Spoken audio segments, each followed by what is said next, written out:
Hello and welcome to the February IASB Update podcast. My name is Claire Short and I am part of the communications team at the IFRS Foundation. Today I am joined by Hans Hoogervorst and Sue Lloyd, Chair and Vice Chair of the IASB respectively. Before we turn our attention to the February board meeting, which was held on the 16th and 17th of February, let's look at what was discussed at a supplementary board meeting that took place earlier in the month. Sue, what was the purpose of this meeting and what happened as a result? So in the first week of February, as you said, we held an extra board meeting, and that was to discuss whether we should consider making a change to the amendment that we made in May last year to our Leases Standard IFRS 16. And that amendment that we made last year makes it easier for lessees to account for COVID-19 related rent concessions, such as rent holidays and temporary rent reductions. And that concession was subject to some particular sort of qualifying conditions. And that included that any reduction in the lease payments affected only payments that originally were due up until the 30th of June 2021 and no later than that. And when we made that amendment last year, we felt like that would be long enough to cover the immediate effects of the pandemic. However, we've recently heard from some stakeholders in the preparer community that lessees are being given rent concessions that extend beyond that June 2021 date because of the ongoing pervasiveness of the pandemic. And that was something we hadn't anticipated when we made that original amendment. So at the meeting that we held, we decided to propose extending the application of that amendment. So basically that relief would be extended to apply to reductions in lease payments that were due up until the end of June 2022. So basically proposing a 1-year extension of that relief for lessees. Thank you, Sue. The board has published an exposure draft proposing this change. The comment period is short, so we can get this done quickly to help on a timely basis. Comments close on the 25th of February, so at the time of this recording, there's still a little time left for stakeholders to share their thoughts. A supplementary board meeting is due to be held in early March to discuss the feedback received. Details will be published on ifrs.org as they are confirmed. Let's look now at the agenda for the February board meeting. Topics discussed include the comprehensive review of the IFRS for SMEs Standard, the upcoming agenda consultation, and the financial instruments with characteristics of equity project. Sue, can you fill us in on the updates with the FICE project? Sure. So our aim with this project is to improve the information in financial statements about the financial instruments that accompany issues. And this month we looked at 2 topics on this project. So firstly, we spoke about the potential refinements that could be made to the disclosure proposals that were explored in the 2018 discussion paper for FICE. And we talked about possible changes to the disclosures about the priority on liquidation, potential dilution from financial instruments, and the terms and conditions on financial instruments, taking into account the feedback that we got on that discussion paper. The second thing we discussed was some additional outreach that we've been undertaking relating to perpetual instruments that are currently classified as equity under IAS 32 that would have had their classification changed if you were applied the proposals in the discussion paper. And at this meeting this month, the board decided that rather than proposing a change in the classification of these instruments, we'd look at developing some new presentation and disclosure requirements.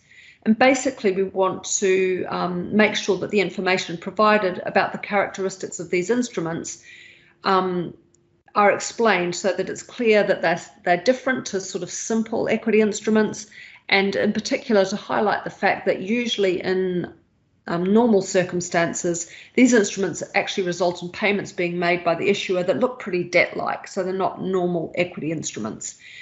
And we're going to continue these discussions on the project at our future board meetings. Thanks, Sue.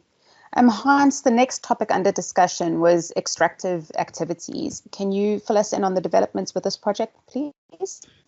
Yes, extractive activities like exploring for or producing natural resources such as minerals, oil and gas are globally very important. With particular significance in certain countries. Just thinking, for example, about Saudi Arabia, which is also an IFRS country. Currently, companies use various accounting models to report the resources and expenditures associated with such extractive activities, and that has caused some diversity in the financial information provided to investors. And at this moment, we are gathering evidence to help us decide whether we should start a project to develop proposals to replace or amend the current standard IFRS 6 exploration and evaluation of minerals resources. This is really a sort of a temporary standard developed in 2004 as an interim step that allowed these companies that were adopting IFRS standards to continue to apply some aspects of their existing accounting policies for exploration and evaluation expenditures. Now, the board has previously discussed findings from research on accounting policies developed by companies that apply IFRS 6, and at this meeting we held our final educational session on extractive activities. And the staff presented an explanation of extractive activities in the mineral and oil and gas industries, together with some of the common accounting challenges that you find around the world. And the next step will be to decide whether to move this project onto the standard setting agenda, and we will do that at an upcoming meeting. Thanks, Hans. Those who are particularly interested in extractive activities can find and follow this project under Research Project on our current work plan on ifrs.org. Sue, let's come back to you. The board heard an oral update from the team working on the second comprehensive review of the IFRS for SMEs Standard. What are the developments on this project? So as people might recall, we're carrying out our second comprehensive review of the IFRS for SMEs Standard, which the board originally published in 2009 and we amended in 2015. So last year we published a request for information where we're seeking views on whether and how to align the IFRS for SMEs Standard with the full IFRS standards. So basically we're asking for views on how much the SMEs Standard should be changed to reflect changes in the full IFRS set of standards since 2015. Now, we previously decided to ask the SME Implementation Group to discuss feedback received on this consultation and to give us their recommendations on next steps for the project for the board to consider. So this month, the staff updated us on what was discussed at that Implementation Group meeting earlier this month and some of the key messages that came through, which included the fact that that group is supportive of alignment, saying that it contributes to the ongoing development of the IFRS for SMEs Standard. And also they said that private equity companies that aren't publicly accountable should be able to apply the IFRS for SMEs Standard. That was their view. And so they've suggested that we introduce a requirement to account for this type of investment company in the IFRS for SMEs Standard. So we'll look at those issues and other next steps on this project at future meetings. While we're on the topic of SMEs, let's look at the progress being made on an otherwise unrelated project, subsidiaries that are SMEs. Last month, the board made some important decisions on the project scope and the type of consultation. Hans, remind us of these and fill us in on what the board discussed this month.